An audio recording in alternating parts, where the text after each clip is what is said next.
Hi, I'm Royce Morales. So, how is your inner critic lately? In case you don't know, the inner critic is that whiny, doubting voice that tells you to not do things like don't go on that first date, or don't change jobs, or don't say that thing because you're going to sound stupid. All of those things are part of your inner critic. And it really stops you in your life. It really has a tendency to get in the way, oftentimes when you least expect it.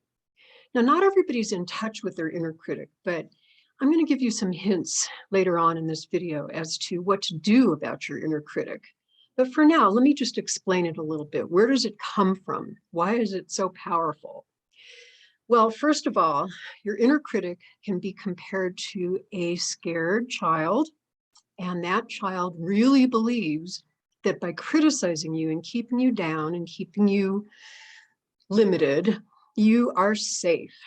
Now, of course, it's not working, but it really believes that. So why does it believe that? And I guess an even more important question is, why do we believe what our inner critic is saying about us? Well, we are programmed in a lot of different times in our life, especially during times of pain and loss, and even more importantly, during times when we believe we caused pain or loss.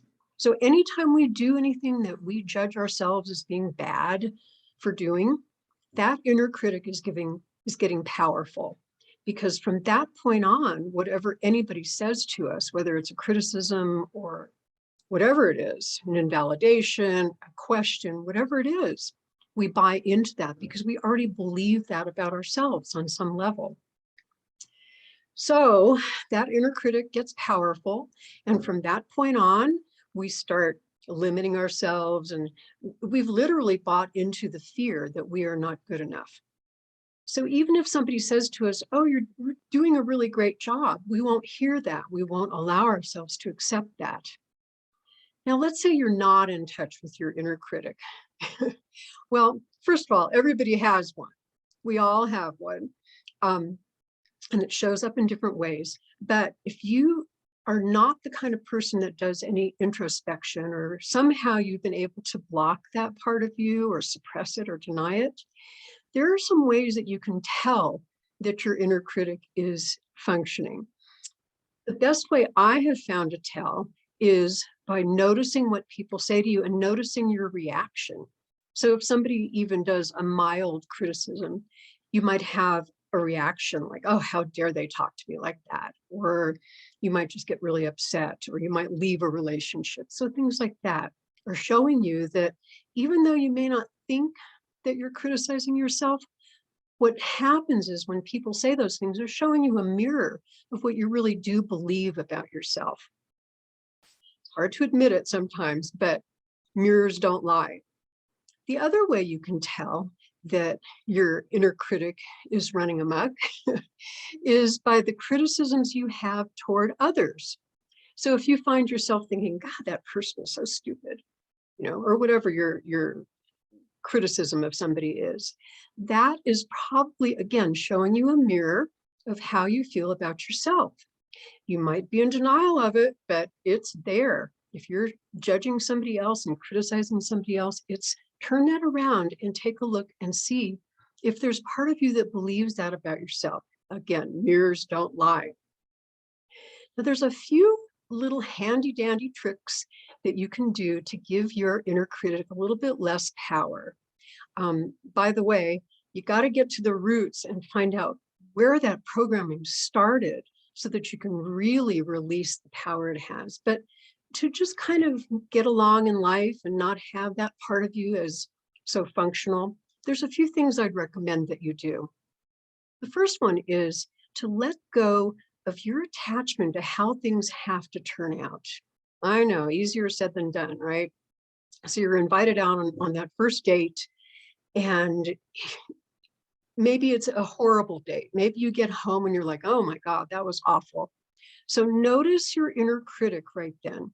Maybe your inner critic is saying things like, well, you always screw up on the first date, or you should just stop dating or get out of the dating scene. Why, you don't deserve a good relationship anyway. So notice those thoughts. That's your inner critic talking. That's the beliefs that are showing up that are not true. But if you had let go of your attachment or your need for that date to be a certain way, that stuff wouldn't even bother you at all. You'd just be thinking, oh, okay, well, why did I choose going out with that guy? Or my intuition told me I shouldn't go out on that first date. Or what are the fears I need to see about relationships? And why do I not deserve to be in a good relationship? So there'll be lots of lessons from that experience that you can take from that horrible first date. The second thing that you can do is to really notice the fears before you do something.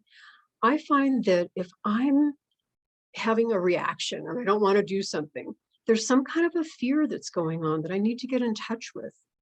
Now, I mentioned that your inner critic is kind of like a scared child. So I think it's important to recognize, how would you treat a child, a scared child in your life? Would you say to them, okay, well, let's not learn to cross the street, or okay, let's not go to kindergarten. You don't have to.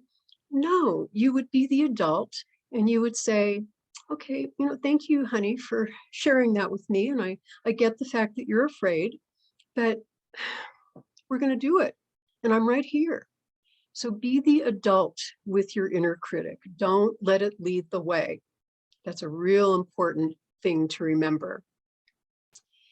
Now, last but not least, notice your reaction to things. Notice those reactions. Don't try to drown them out. Use them as ways to get in touch with what's really going on inside of you.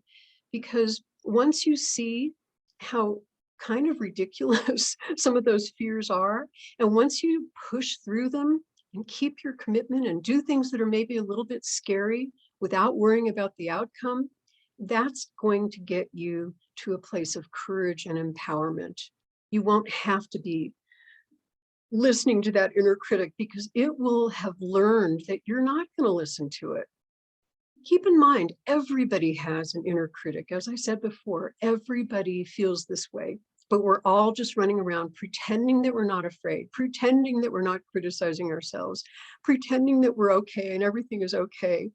I think for me, when I realized that, when I really got that, everything in my life changed, because I thought I was the only one. And all I was doing was just learning ways to drown out that inner critic and not let it affect me. And it wasn't working. So keep in mind, your inner critic is not who you are. You are an amazing, empowered, incredible human being, and you've got this. So thank you so much for listening, and I'll see you next time.